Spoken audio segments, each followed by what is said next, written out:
For as long as I can remember, I've always written stories.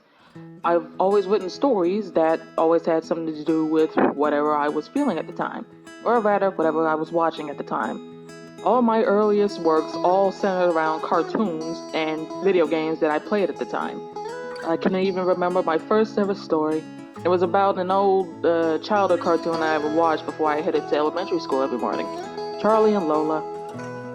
As I got older, I just started honing the skill, and I've made a bunch of characters that I'm very proud to say are mine. But with every character, I've always had a vision of how they looked in my head. But unfortunately, until recently, I could never figure out how to, well, get it down on paper the way I wanted to. It always went out looking wrong. Either their heads were too big, either their bodies were too small, their legs looked weird, their arms looked weird. I couldn't draw hair, and I still kinda can't, but I tried my best.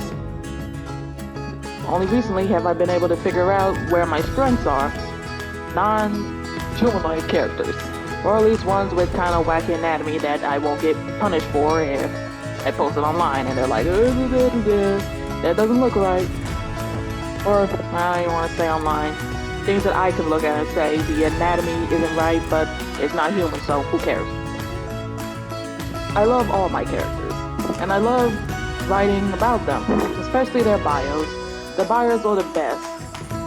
It combines writing, my main goal, and,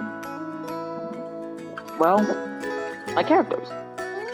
I'm just rambling at this point, but I really do love writing and creating worlds and characters that fit in those worlds. World building is also another thing that I love. But more recently, I've been trying to branch out. Most of my characters have to do with something that's already created. Most definitely being Pokemon. It's one of my favorite games and cartoons of all time. So I've started to branch out and try to create characters that are original. Humans or humanoids. And that's really all I have to say. I hope this gave a little insight, or at least enough of an insight into me that a person can say, wow, that was really interesting. Thank you.